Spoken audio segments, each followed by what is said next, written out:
السلام علیکم۔ پیش خدمت ہے امرو عیار اور گلاب ہیرے۔ امرو اپنی دھن میں مست گنگناتا ہوا چلا جا رہا تھا کہ ایک آواز سن کر وہ ٹھٹک کر رک گیا۔ اسے یوں محسوس ہوا جیسے کسی نے اس کے نام سے اسے پکارا ہو۔ وہ حیرانی سے ادھر ادھر دیکھنے لگا، مگر ہر طرف ویران پہاڑیوں کا سلسلہ پھیلا ہوا تھا۔ وہاں اسے دور دور تک کوئی دکھائی نہ دیا تو اس نے اس آواز کو اپنا وہم سمجھا اور ایک بار پھر چلنے لگا۔ امرو عیار، میری بات سنا امرو عیار۔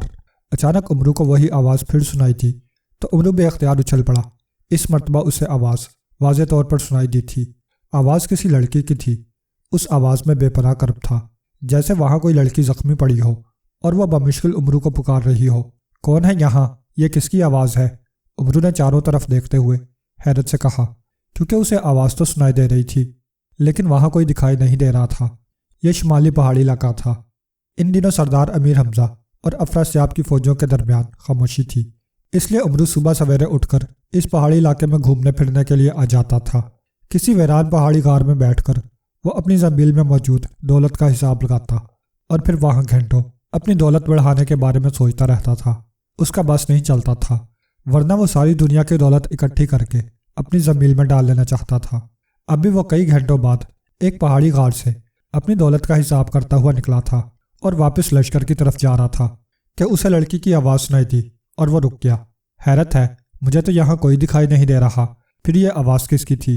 اس نے چاروں طرف دیکھتے ہوئے کہا۔ وہ اس وقت میدانی علاقے میں موجود تھا جہاں کافی فاصلے پر پہاڑیاں اور ٹیلے تھے، مگر اس کے ارد گرد کوئی چٹان یا ایسی جگہ نہ تھی جہاں اس کے خیال کے مطابق کوئی ہو سکتا تھا۔ جبکہ امرو نے جس لڑکی کی آواز سنی تھی اسے یوں محسوس ہوا تھا جیسے وہ لڑکی اس سے چند قدموں کے فاصلے پر ہی موجود ہو۔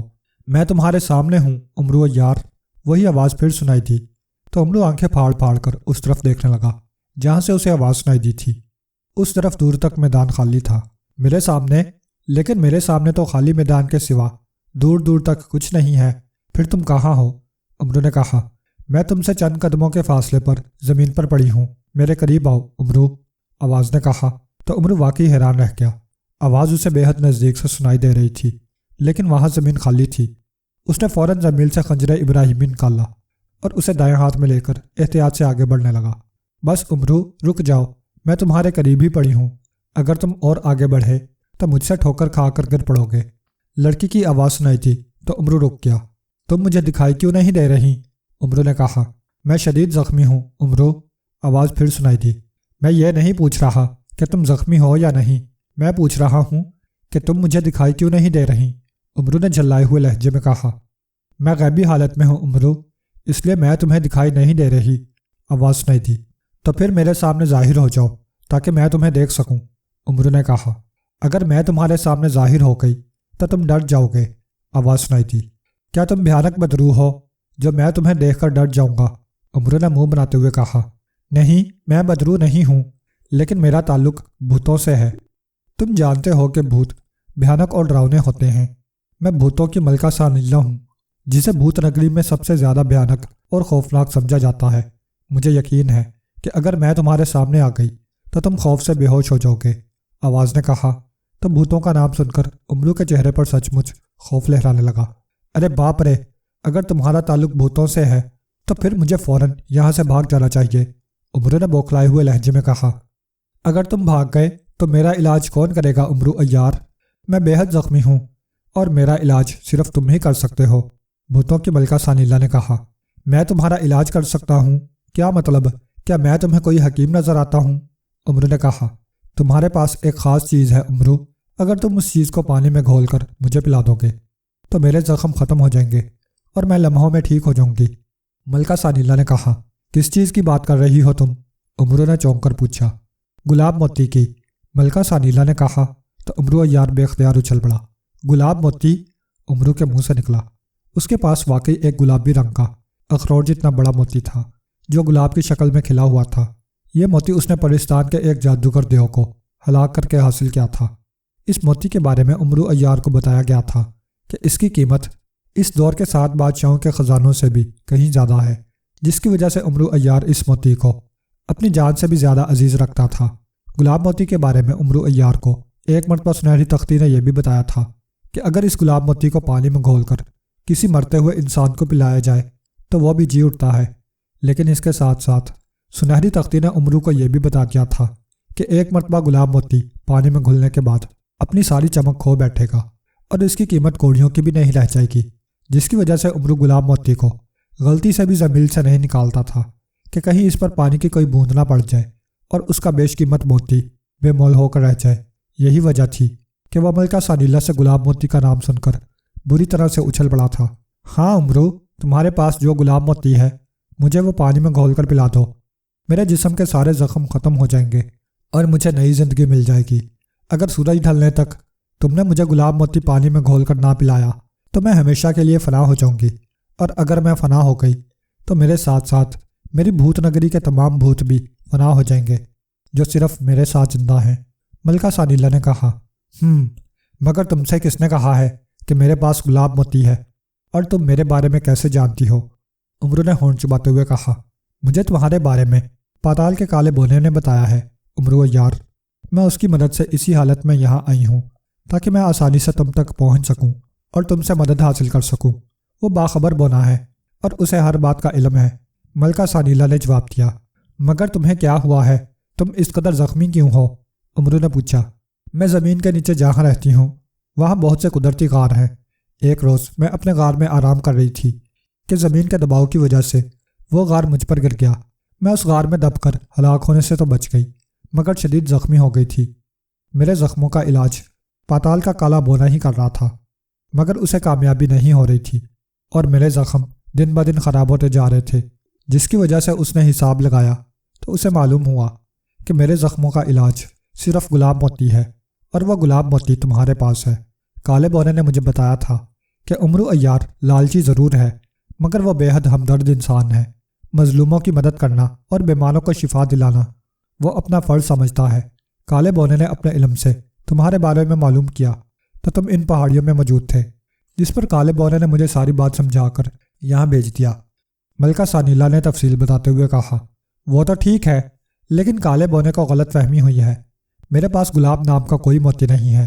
تم ایسا کرو کہ میرے سامنے ظاہر ہو جاؤ، میں تمہارے زخموں کو دیکھتا ہوں، ہو سکتا ہے ان کا میں کسی اور دوا سے علاج کر دوں اور تم شفا یاب ہو جاؤ۔ امرو نے کہا، نہیں امرو، میں یہاں ظاہر نہیں ہو سکتی۔ ملکہ سانیلا نے کہا، وہ کیوں؟ امرو نے فوراً پوچھا۔ میرا تعلق بھوتوں سے ہے، انسانی دنیا یا زمین کی سطح پر مجھے زخمی حالت میں نمودار ہونے کی اجازت نہیں ہے۔ اگر میں اسی حالت میں زمین کی سطح پر کسی بھی جگہ نمودار ہوئی تو اسی لمحے جل کر راکھ ہو جاؤں گی۔ ہاں، اگر میں گلاب موتی کا پانی پی لوں گی اور میرے زخم ختم ہو جائیں گے تو پھر میں تمہارے سامنے آ جاؤں گی۔ ملکہ سانیلا نے کہا، او تو یہ بات ہے، تم مجھے اپنے زخموں کی تفصیل بتا دو، میں کوئی نہ کوئی حل بتا دوں گا۔ امرو نے کہا، زخموں سے میرا سارا جسم بھرا ہوا ہے، جس کی وجہ سے میرا جسم کلسڑ رہا ہے۔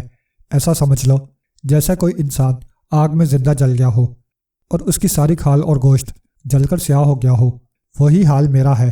ملکہ سانیلا نے کہا، تم بھوتوں کی ملکہ ہو، کیا تمہارے جسم پر گوشت اور کھال ہے؟ امرو نے پوچھا۔ نہیں، ہم ہوائی مخلوق ہوتے ہیں، نہ ہمارے جسم پر کھال ہے، نہ گوشت اور نہ ہی ہڈیاں ہوتی ہیں۔ ملکہ سانیلا نے کہا، او اگر تمہاری ہڈیاں اور گوشت ہی نہیں ہیں تو میں تمہارا علاج کیا کروں گا؟ امرو نے منہ بنا کر کہا، اسی لیے تو کہہ رہی ہوں کہ تم مجھے گلاب موتی پانی میں گھول کر دے دو، میں اسی لمحے تندرست ہو جاؤں گی۔ ملکہ سانیلا نے کہا، پھر وہی بات، جب میں کہہ رہا ہوں کہ میرے پاس گلاب موتی نہیں ہے تو تم میری بات کا یقین کیوں نہیں کر رہی؟ امرو نے سر جھٹک کر کہا، کالا بونا غلط نہیں کہہ سکتا امرو، اس کے کہنے کے مطابق گلاب موتی تمہارے پاس ہی ہے۔ ملکہ سانیلا نے کہا، کالے بونے نے کہہ دیا تو کیا اس کی بات درست ہو گئی؟ امرو نے غصیلے لہجے میں کہا۔ وہ ملکہ سانیلا کو کسی بھی حالت میں گلاب موتی نہیں دینا چاہتا تھا۔ وہ جانتا تھا کہ اگر اس نے گلاب موتی کو پانی میں گھول دیا تو اس کی ساری قیمت ختم ہو جائے گی۔ اس کی بات سن کر غیبی حالت میں موجود بھوتوں کی ملکہ سانیلا خاموش ہو گئی تھی، جیسے وہ سمجھ ہی نہ پا رہی تھی کہ وہ کیا کہے۔ ٹھیک ہے امرو یار، اگر تم مجھے گلاب موتی نہیں دینا چاہتے تو نہ دو، میں یہیں پڑی تڑپ تڑپ کر فنا ہو جاؤں گی۔ میں سوچ رہی تھی کہ اگر تم گلاب موتی مجھے دے دو گے اور میں اس سے تندرست ہو جاؤں گی تو میں تمہیں 7 ایسے گلاب ہیروں کا پتہ بتا دوں گی جن کی قیمت تمہارے گلاب موتی سے ہزاروں گنا زیادہ ہے۔ ملکہ سانیلا کی تھکی تھکی آواز سنائی تھی۔ گلاب ہیروں کا سن کر امرو ایک بار پھر اچھل پڑا تھا۔ گلاب ہیرے؟ امرو عیار کے منہ سے نکلا۔ ہاں امرو عیار، میں 7 گلاب ہیروں کے بارے میں جانتی ہوں کہ وہ کہاں ہیں، اور میں تمہیں یہ بھی بتا دوں کہ ایک گلاب ہیرے کی قیمت تمہاری دنیا کے 10 بادشاہوں کے خزانوں سے بھی کہیں زیادہ ہے۔ ملکہ ثانیلہ نے کہا تو امرو عیار کا چہرہ ٹماٹر کی طرح سرخ ہوتا چلا گیا۔ او کہاں ہیں گلاب ہیرے؟ مجھے بتاؤ ملکہ ثانیلہ۔ میں امرو نے مسرت بھرے لہجے میں کہا، جب تم مجھے گلاب موتی دینے کے لیے رضامند نہیں ہو رہے تو میں تمہیں گلاب ہیروں کے بارے میں کیوں بتاؤں؟ ملکہ ثانیلہ نے ناراض لہجے میں کہا، دیکھو ملکہ ثانیلہ، تم بری طرح سے زخمی ہو اور تم نے خود کہا ہے کہ تم سورج ڈھلتے ہی ہلاک ہو جاؤ گی۔ ہلاک ہونے سے پہلے اگر تم مجھے گلاب ہیروں کے بارے میں بتا دو گی تو یہ تمہارا مجھ پر ہی نہیں پوری دنیا کے انسانوں پر احسان ہوگا۔ میں ان ہیروں کو حاصل کر کے انسانیت کی بھلائی کے کام کروں گا۔ میں رہتی دنیا تک تمہارا نام زندہ رکھوں گا۔ امرو نے کہا۔ اس کے لہجے میں لالچ کوٹ کوٹ کر بھرا ہوا تھا۔ مجھے اپنا نام زندہ نہیں رکھنا، میں خود زندہ رہنا چاہتی ہوں۔ ملکہ ثانیلہ نے غصیلے لہجے میں کہا، لیکن تمہیں زندہ رکھنے کے لیے میں گلاب موتی کہاں سے لاؤں؟ امرو نے پریشان ہوتے ہوئے کہا، یہ میں نہیں جانتی۔ اگر تم 7 گلاب ہیرے حاصل کرنا چاہتے ہو تو پہلے مجھے گلاب موتی لا کر دو۔ ملکہ ثانیلہ نے کہا تو امرو نے غصے اور پریشانی کے عالم میں ہونٹ بیچ دیے۔ تو تم مجھے گلاب ہیروں کے بارے میں نہیں بتاؤ گی؟ امرو نے گڑا کر کہا، نہیں، گلاب موتی حاصل کیے بغیر میں نہیں بتاؤں گی۔ ملکہ ثانیلہ نے بھی غصیلے لہجے میں کہا تو امرو تلملا کر رہ گیا۔ ملکہ ثانیلہ غائب تھی۔ اگر وہ امرو کے سامنے ہوتی تو امرو کا دل چاہ رہا تھا کہ وہ ملکہ ثانیلہ کی گردن پر خنجر ابراہیمی رکھ کر اسے گلاب ہیروں کے بارے میں اگلوا لیتا۔ ٹھیک ہے ملکہ ثانیلہ، میں تمہیں گلاب موتی دینے کے لیے تیار ہوں، لیکن اس کے لیے تمہیں میری ایک شرط ماننی ہوگی۔ امرو نے کافی دیر سوچنے کے بعد کہا، کیسی شرط؟ ملکہ ثانیلہ نے کہا، پہلے مجھے گلاب ہیروں کے بارے میں تمہیں بتانا ہوگا کہ وہ کہاں ہیں اور میں انہیں کیسے حاصل کر سکتا ہوں۔ میں ان ہیروں کو حاصل کر کے یہاں آؤں گا اور پھر اپنے ہاتھوں سے گلاب موتی کو پانی میں گھول کر تمہیں پلا دوں گا۔ امرو نے کہا، مجھ سے عیاری مت کرو امرو عیار۔ تم چاہتے ہو کہ میں تمہاری عیاری میں آ کر تمہیں گلاب ہیروں کے بارے میں بتا دوں اور تم جا کر ان ہیروں کو حاصل کر لو اور میں یہاں تمہارے انتظار میں پڑے پڑے ہلاک ہو جاؤں۔ ملکہ ثانیلہ نے کہا تو امرو نے بے اختیار ہونٹ بیچ دیے۔ ملکہ ثانیلہ ضرورت سے زیادہ ہی عقل مند تھی جو امرو کی عیاری کو بانپ گئی تھی۔ ٹھیک ہے، مت بتاؤ گلاب ہیروں کے بارے میں، مجھے کیا، تم خود ہی یہاں تڑپ تڑپ کر فنا ہو جاؤ گی۔ امرو نے منہ بناتے ہوئے کہا، تو تم مجھے گلاب موتی نہیں دینا چاہتے؟ ملکہ ثانیلہ نے کہا، نہیں، کبھی نہیں۔ امرو نے اٹل لہجے میں کہا، ٹھیک ہے، تمہاری مرضی، تم جاؤ یہاں سے۔ میری قسمت میں اگر فنا ہونا ہی ہے تو میں کیا کر سکتی ہوں؟ ملکہ ثانیلہ نے مایوسی کے عالم میں کہا تو امرو عیار کا دل چاہا کہ وہ اپنا سر پیٹ لے۔ ملکہ ثانیلہ کسی بھی طرح اس کی عیاری کے جال میں نہیں آ رہی تھی۔ کیا یہ تمہارا آخری فیصلہ ہے؟ امرو نے ہونٹ بیچتے ہوئے کہا۔ ہاں، لیکن ایک صورت ہو سکتی ہے، اچانک ملکہ ثانیلہ نے کہا تو امرو چونک پڑا۔ کیسی صورت؟ امرو نے جلدی سے پوچھا۔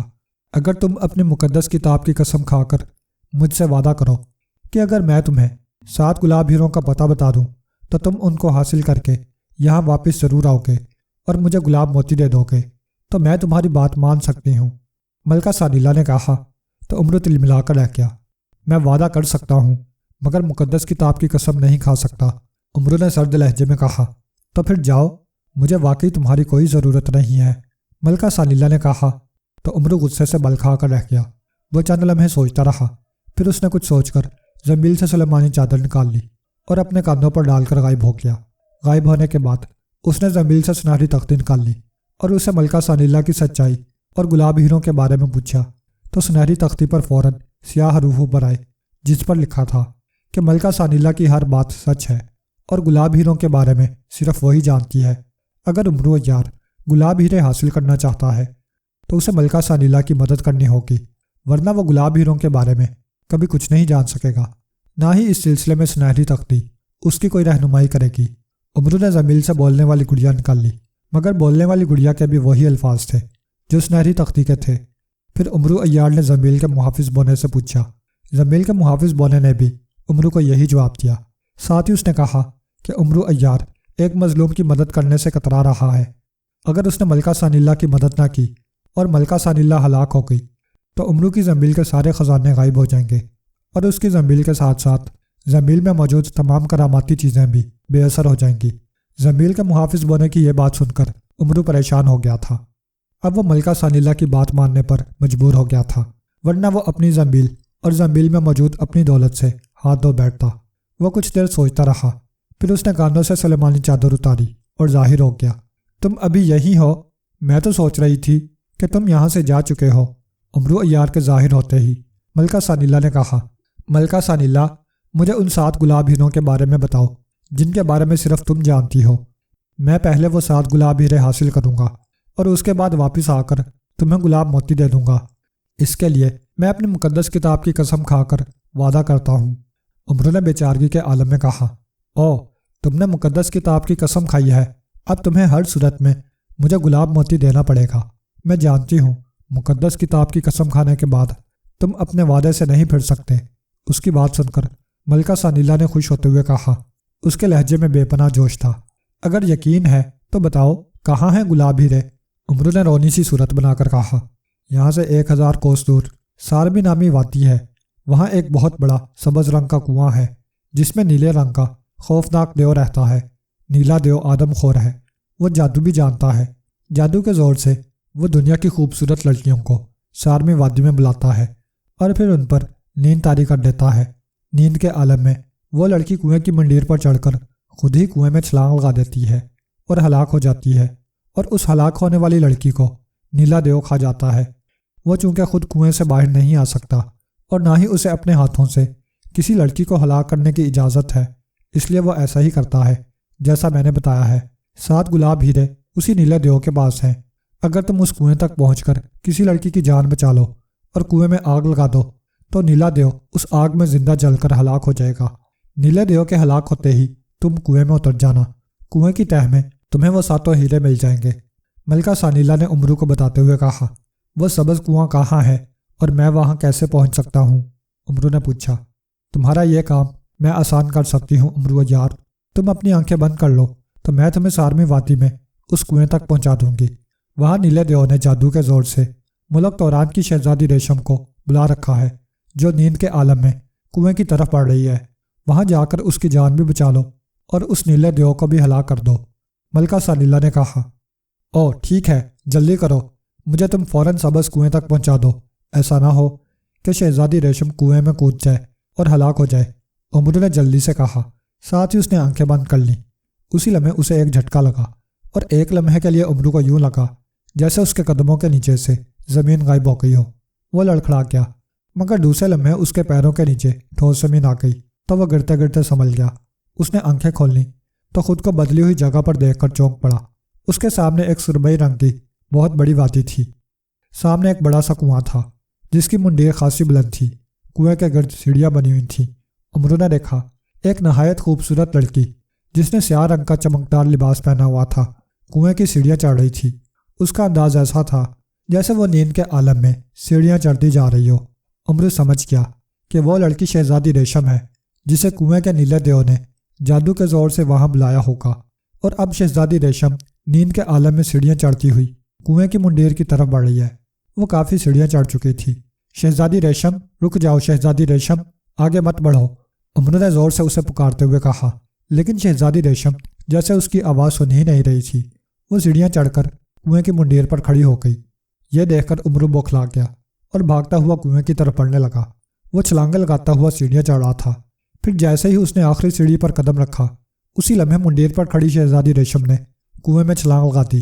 اسے کنویں میں کودتے دیکھ کر امرو بجلی کی سی تیزی سے اچھل کر کنویں کی منڈیر پر آ گیا۔ اس نے کنویں میں گرتی ہوئی شہزادی ریشم پر جھپٹا مار کر اس کا دایاں ہاتھ پکڑ لیا، جس سے شہزادی ریشم کو ایک زوردار جھٹکا لگا اور وہ کنویں میں گرنے سے رک گئی۔ اب صورتحال یہ تھی کہ امرو کنویں کی منڈیر پر جھکا ہوا تھا۔ اس کے دائیں ہاتھ میں شہزادی ریشم کا دایاں ہاتھ تھا اور وہ ہوا میں لٹک رہی تھی۔ اس کی آنکھیں بند تھیں۔ پھر اچانک امرو کی نظر کنویں میں موجود ایک دیو پر پڑی۔ دیو بے حد خوفناک تھا۔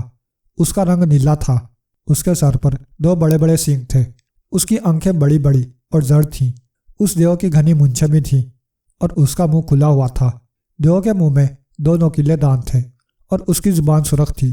وہ کنویں میں تیرتا ہوا اوپر آ رہا تھا۔ اس دیو کے حلق سے نکلنے والی کراہٹیں بے حد خوفناک تھیں۔